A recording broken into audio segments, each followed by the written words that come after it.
잘 지내셨죠? 요즘은 성경에 푹 빠져서 생활을 해서 그런지 온통 성경 생각밖에 안 나는 것 같아요. 오늘 저는 개인적으로 이제 1독을 마치고 2독에 들어가서 오늘부터 또 창세기 출애굽기를 읽으면서 얼마나 또 은혜를 받았는지 몰라요. 이미 강의가 끝났는데 오늘 읽다가 또 깨달은 게 또 많습니다. 그래서 지나간 거는 어떻게 할까? 그냥 나만 알고 있어야지 이런 생각을 하고 있습니다. 여러분들이 성경을 읽으면서 또 개인적으로 받는 은혜들이 있을 텐데 그거 혼자만 간직하지 마시고 이 주변에 여러분들 구역 식구들이나 또 같은 기관에서 같이 친하게 지내고 계신 분들하고 그런 거 자꾸 나눠주세요. 그래서 성경 읽자 이렇게 좀 하시면 좋겠다 싶습니다. 아무래도 제가 이 마스크를 좀 벗어야 될 것 같아요. 조금 이제 좀 살 것 같네요. 네, 말씀 오늘 욥기 말씀 이제 가지고 또 함께 은혜를 받고자 합니다. 먼저 퀴즈를 여러분에게 내겠습니다. 상은 없습니다. 울다가 그친 사람을 뭐라고 할까요? 울다가 그친 사람, 아까운 사람. 네, 넌센스 퀴즈입니다. 여러분들 심각하게 생각하지 마시고, 음식점에서 키우는 개를 뭐라고 할까요? 이쑤시개. 사람들이 싫어하는 개가 뭘까요? 수시개. 별로 재미없죠? 욥기 이야기를 보면서 이 이야기에 등장하는 사람들을 보면 고통 중에서 울고 있는 욥을 봅니다. 아까운 사람이 아니라 지금도 울고 있는 사람이죠. 또 그를 위로하기는커녕 상처를 덜 쑤셔대는 전혀 도움이 되지 않는 친구들이 등장을 합니다. 그 친구 중에 한 사람 소발이 왜 소발일까? 개발도 아니고 소발이 오늘 욥과 대화를 나누는 두 번째 대화의 내용인데요. 계속 내용 속에 등장하는 소개되는 얘기지만은 세 번째 대화가 없어요. 그냥 바로 끝납니다. 그래서 소발과 욥의 대화는 두 번째 대화로 이렇게 정리가 됩니다. 이 시간 소발이 어떤 주장을 하고 욥은 거기에 어떻게 대답을 했는지를 함께 묵상하면서 은혜를 나누고자 합니다. 첫 번째, 소발의 주장은 어떤 것이었는가? 20장 5절의 말씀을 우리 같이 함께 읽어보겠습니다. 시작. 악인이 이긴다는 자랑도 잠시요, 경건하지 못한 자의 즐거움도 잠깐이니라. 아멘. 자, 이 소발이 무슨 말을 한 겁니까? 악인이 이긴다는 자랑도 잠시요. 여기서 말하는 악인은 누구를 가리킵니까? 욥을 가리키죠. 이 소발이 욥을 악인으로 결론을 짓고 있는 것이죠. 참 잔인하지 않습니까? 소발이 욥을 악인으로 취급하는 이유가 뭐냐, 그 근거가 뭐냐, 전혀 사실에 입각하지 않고 있어요. 그 논리는 딱 두 가지로 요약할 수 있습니다. 이 소발의 논리는 고난은 그냥 오지 않는다. 두 번째는 고난은 죄로 인해서 온다. 이게 이제 이 소발이 가지고 있는 논리입니다. 그 논리에 욥이 지금 고난을 당하고 있는 상황에 있는데 그 욥의 고난과 자신이 가지고 있는 논리를 접목을 해서 그렇다면은 분명히 욥은 지금 어떤 죄로 인해서 고난을 겪고 있다라고 하는 그런 주장을 하고 있는 거죠. 그렇다면 소발이 정확하게 욥이 어떤 죄를 지었는지, 어떤 죄를 짓고 그런 고난을 당하고 있는지 목격을 했다라는 겁니까? 그렇지 않습니다. 욥이 어떤 죄를 지었는지 전혀 본 적도 없고 그 어떤 사실에 근거한 어떤 구체적인 증거를 갖고 있지도 않습니다. 그럼에도 불구하고 그는 자기의 주장, 자기의 논리, 자기의 신학을 정당화하기 위해서 상상하기 시작하고 그 상상의 결과로 욥이 이러한 죄를 지었다라는 죄목에 대한 내용을 욥에게 이야기를 하는 것입니다. 그게 이제 20장 12절 이하의 내용을 보면은 그는 비록 악을 달게 여겨 혀 밑에 감추며 15절 그가 재물을 삼켰을지라도 토할 것은 하나님이 그의 배에서 도로 나오게 하심이니 18절 가보면요 수고하여 얻은 것을 삼키지 못하고 돌려주며 매매하여 얻은 재물로 즐거움을 삼지 못하리니 19절 이는 그가 가난한 자를 학대하고 버렸음이요 자기가 세우지 않은 집을 빼앗음이니라. 이런 내용들이 사실에 근거해서 지금 욥이 이렇게 했다라고 주장하고 있는 듯 하지만 사실은 전혀 사실무근이죠. 상상에서 나온 내용들입니다. 우리가 살면서 정확한 지식, 어떤 인식이 없이 다른 사람들을 정죄할 수 있습니다. 그런 잘못을 범할 수가 있는 거죠. 그런데 그렇게 하면 안 됩니다. 소발이 그랬다는 것입니다. 다른 사람을 정죄하는 일에 있어서 정말 주의해야 합니다. 20장 20절 이하의 내용을 보면 욥에 대한 정죄가 아주 절정에 이르게 되는데요, 결정적으로 소발은 욥이 멸망할 것이라고 예언합니다. 장담을 하는 거죠. 넌 반드시 멸망할 거야. 왜? 악인이니까, 죄를 지었으니까.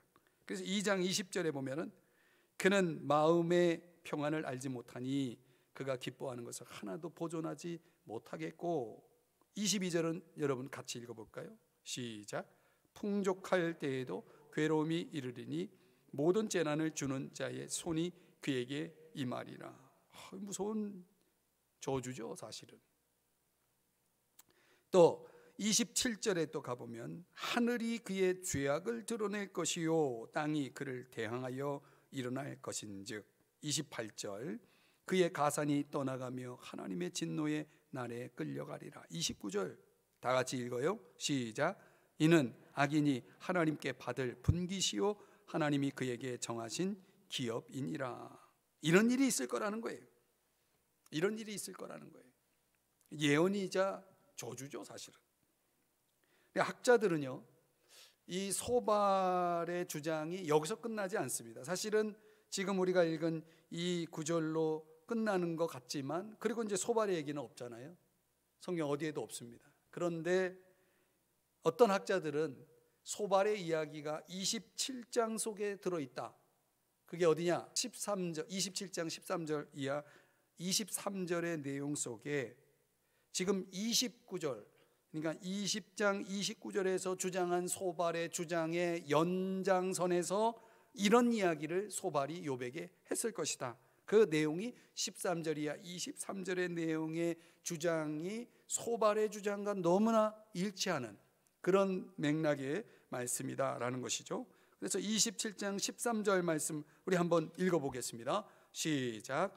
악인이 하나님께 얻을 분깃 포악자가 전능자에게서 받을 산업은 이것이라. 14절 그의 자손은 번성하여도 칼을 위하며 그의 후손은 음식물로 배부르지 못할 것이며 22절도 가보면요 읽습니다. 또 시작. 하나님은 그를 아끼지 아니하시고 던져 버릴 것이니 그의 손에서 도망치려고 힘쓰리라. 23절, 사람들은 그를 바라보며 손뼉치고 그의 처소에서 그를 비웃으리라. 이렇게 소발이 욥에게 주장을 했다고 어떤 주석가들, 학자들은 보고 있습니다. 자, 정리해 보면 소발은 어떤 사람입니까? 이런 지금 살펴본 이런 내용들을 종합해 볼 때 소발은 어떤 사람인가? 얼마나 냉담한 사람입니까? 얼마나 정말 감정이 없는 사람, 너무나 잘난 체 하는 사람, 너무나 자기 생각으로 가득 차 있는 사람. 그래서 욥이 지금 고난을 겪고 있는데 그 고난을 겪고 있는 욥에게 전혀 욥의 그 필요를 채워주지 못하고 있는 그런 소발의 모습을 보게 됩니다. 일반적으로요, 이 위로자로서의 어떤 그 상담가들이 그들의 역할을 함에 있어서 일반적으로 상담가들은 어떤 역할을 하는가?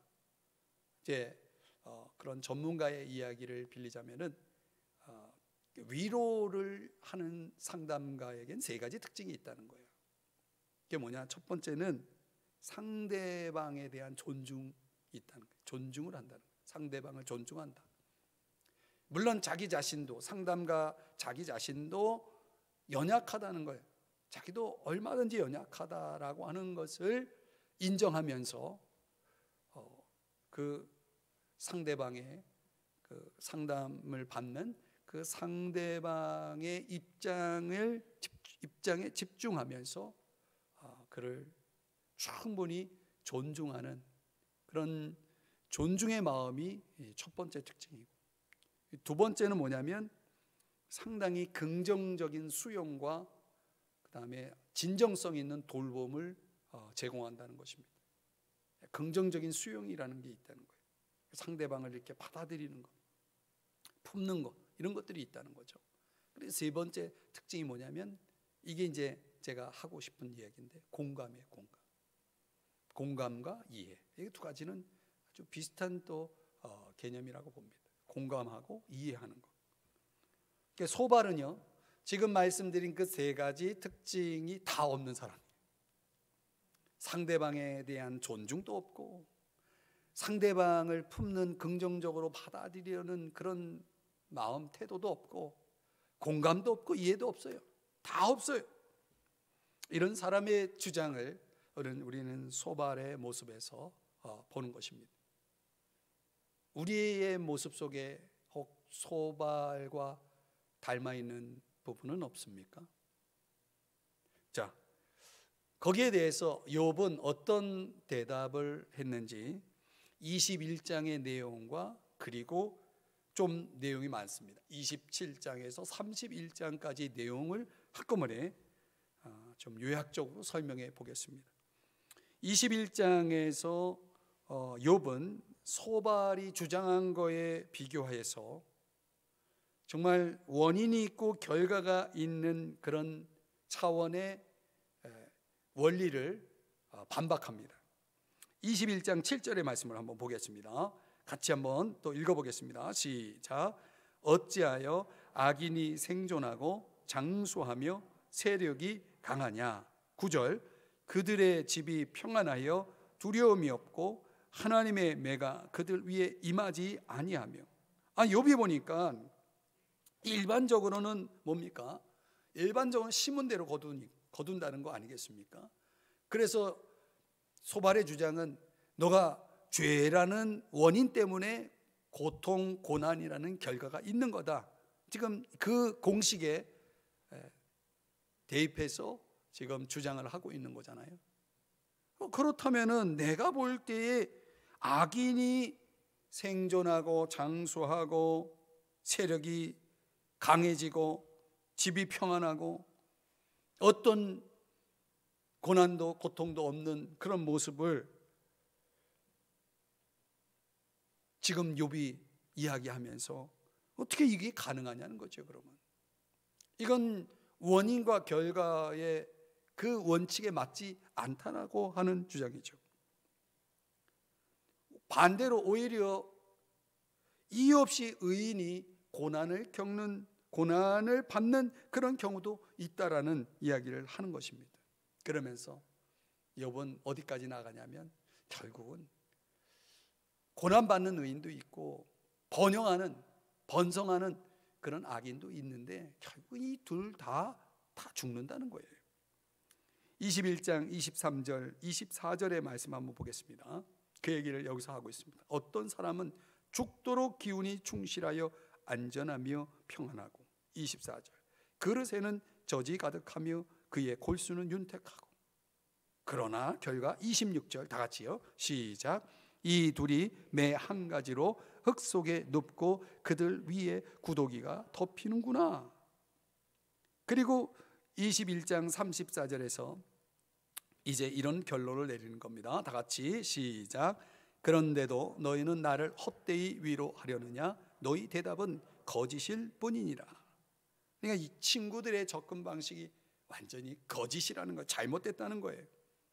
그러면서 결론적으로 욥은 자신이 무흠하다, 죄가 없다라고 자가 변호를 하는 것입니다. 이런 내용들을 보면은 지금 어떤 성경적인 주제가, 신학적인 주제가 나오냐면 왜 악인이 잘 되느냐는 거죠. 이 주제가 지금 여기서 나오는 겁니다.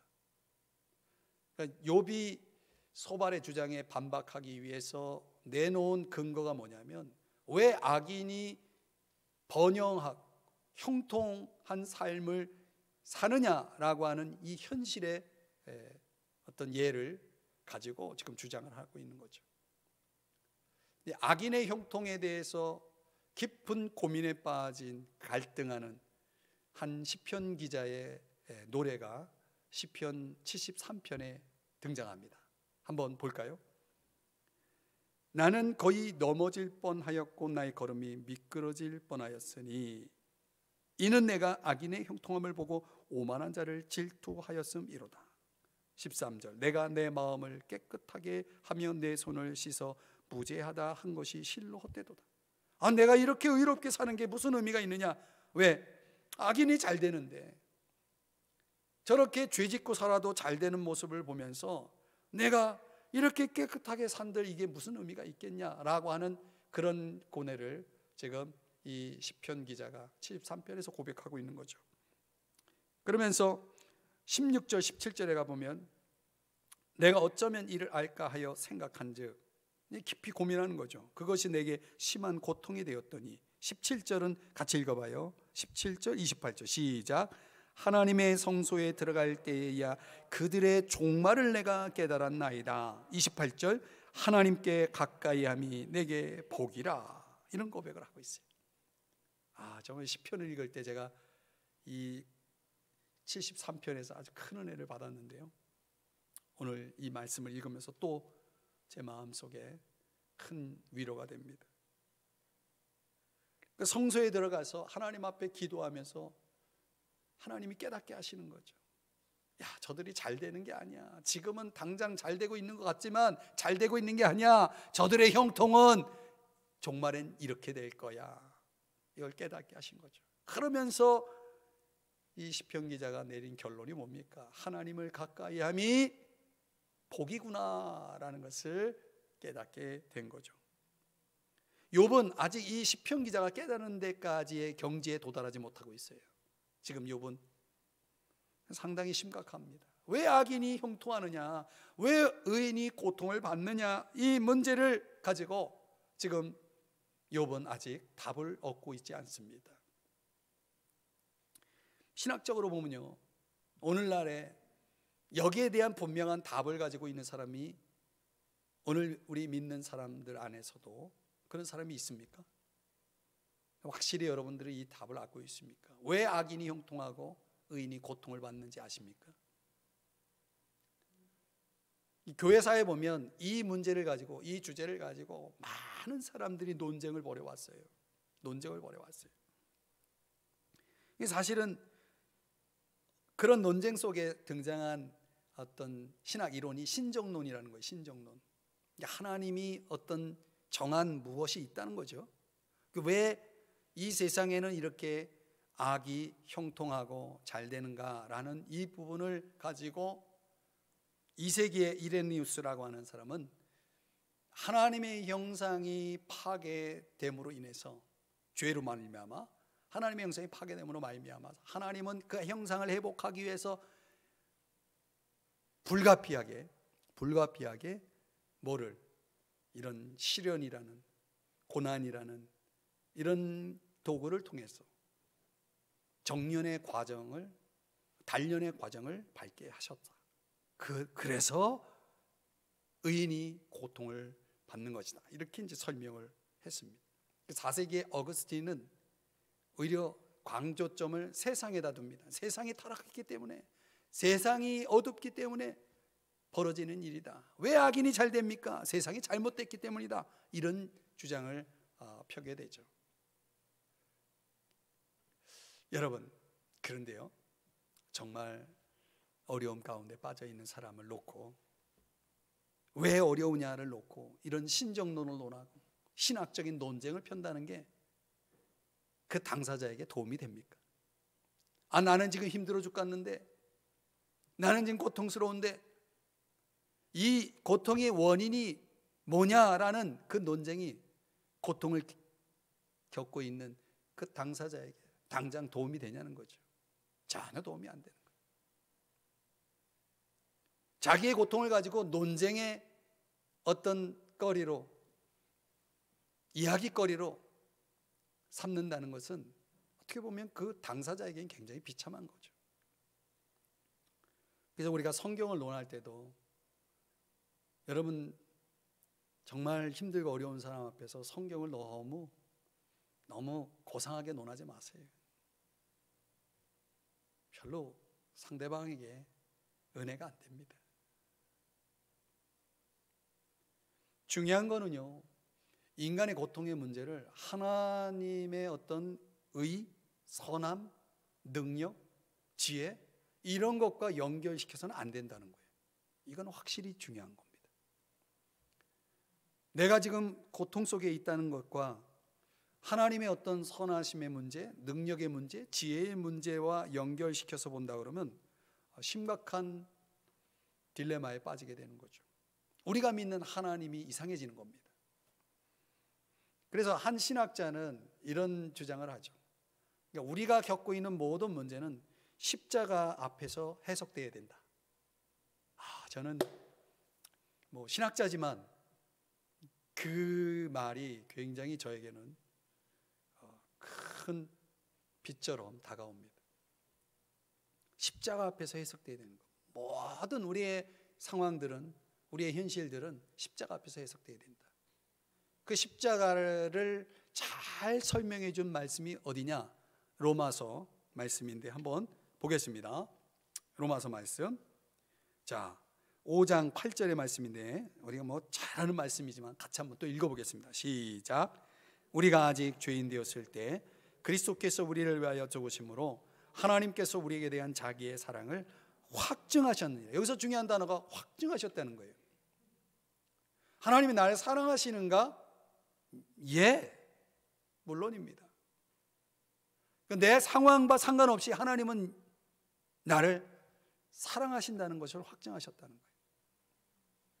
내 상황이 좋으면 사랑이고, 내 상황이 안 좋으면 사랑이 없는 것이 아니라는 거죠.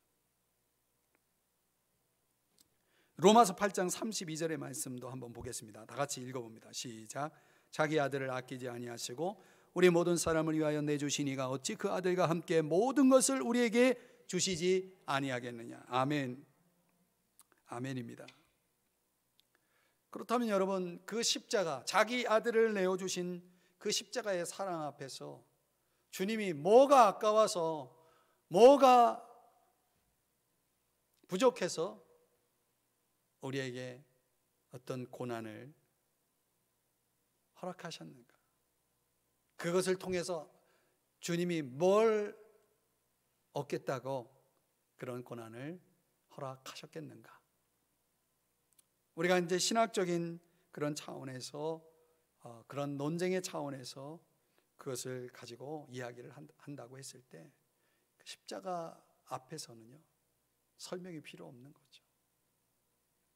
모든 걸 내어주신 분이기 때문에 지금의 이 상황도 그 관점에서 봐야 된다는 거죠. 28장에 와가지고 욥은 오직 하나님만이 지혜의 길을 아신다, 이런 결론을 통해서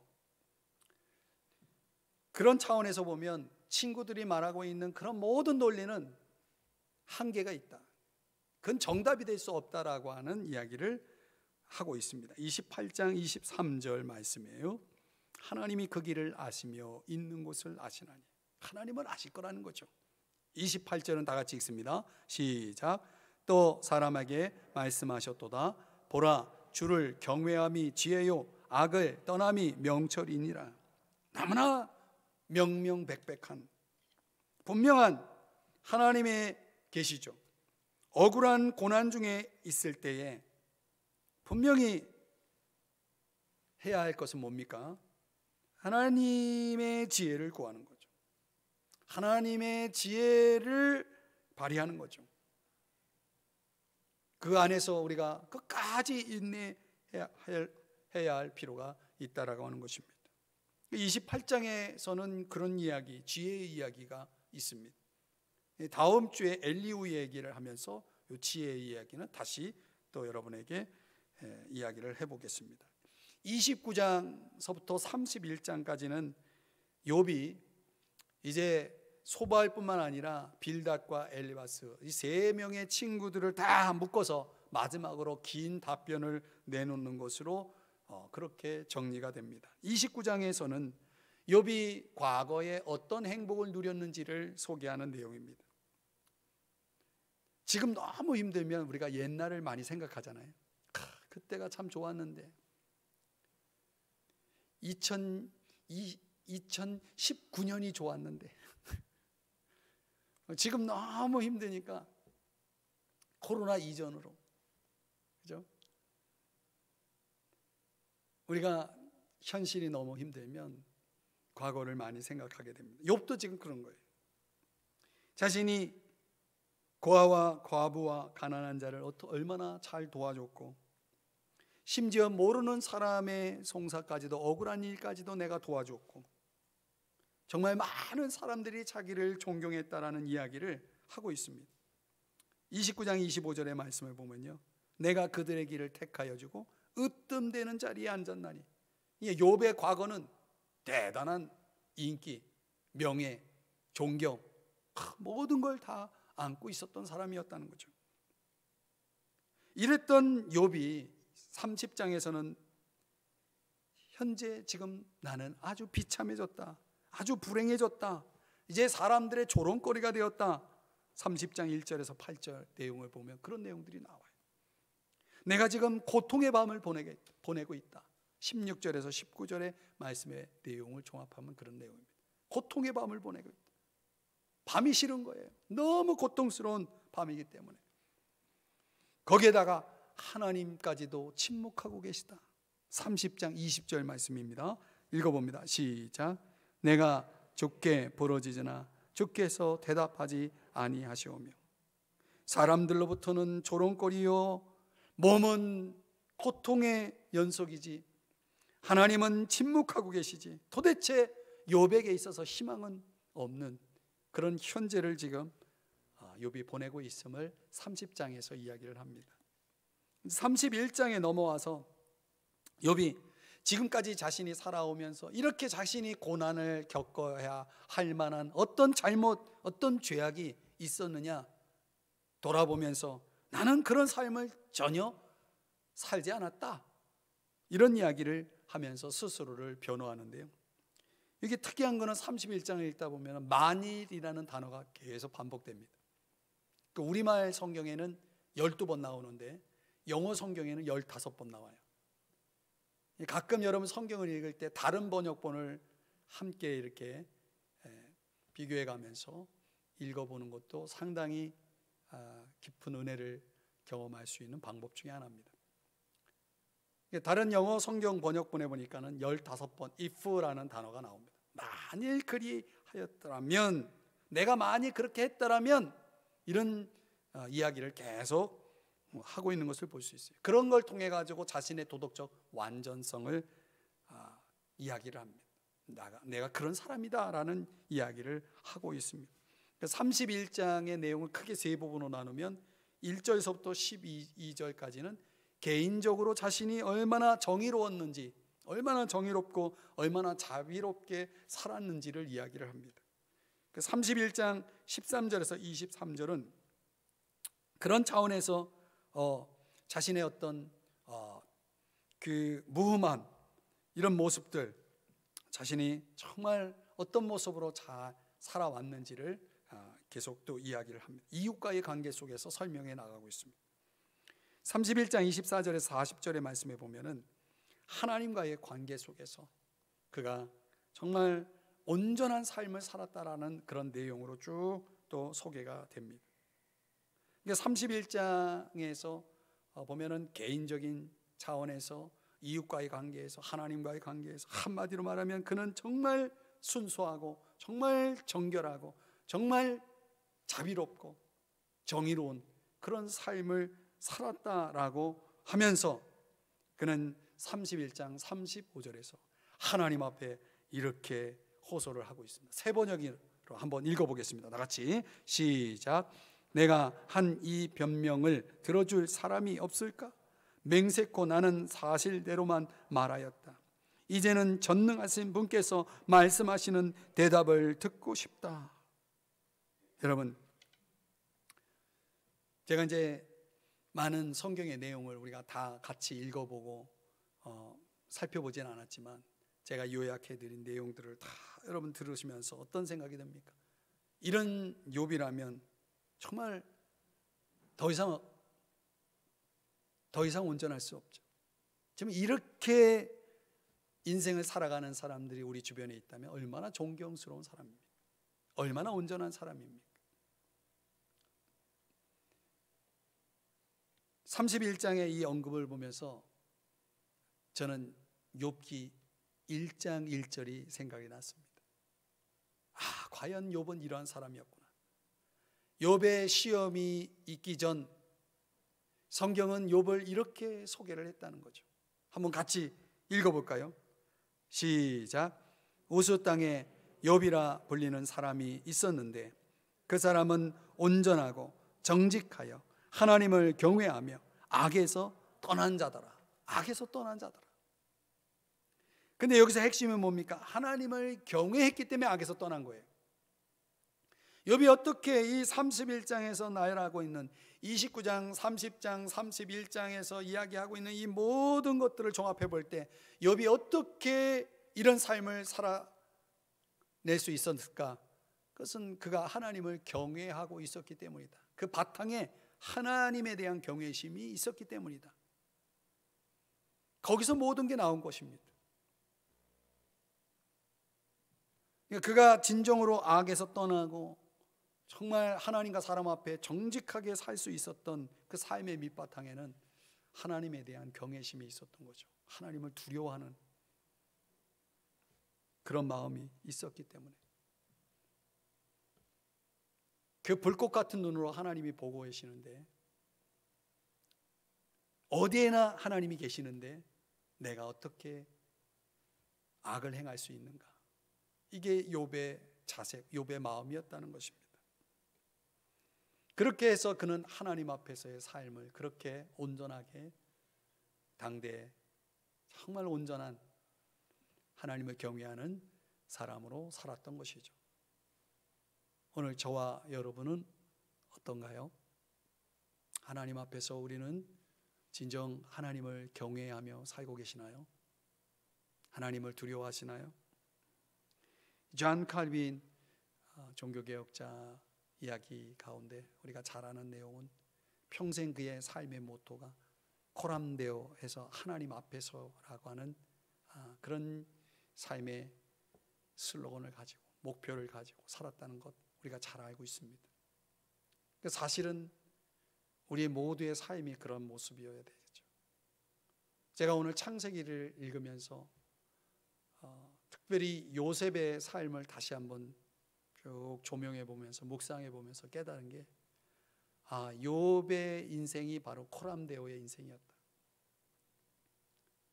그가 아버지의 사랑 안에서 평안한 삶을 살 때보다 오히려 웅덩이에 빠지고 노예로 팔려가고 억울하게 감옥에 들어가고 나중에 자기를 노예로 팔아버린 원수인 형들을 만날 때도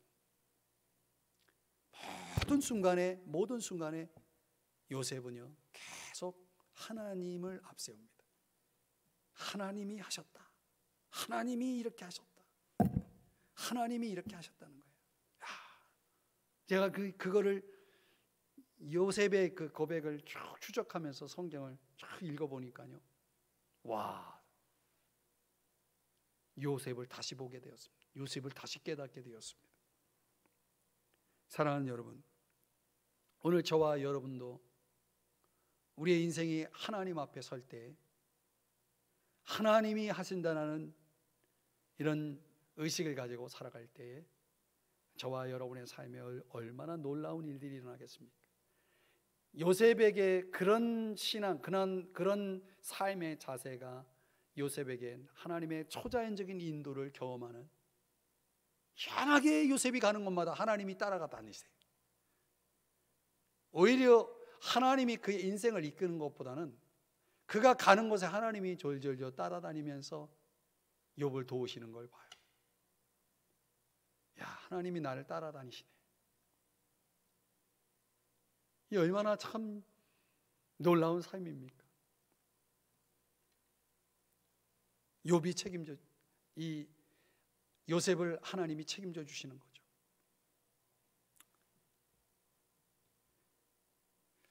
우리는 하나님 앞에서 요셉처럼, 욥처럼 얼마나 순전한가?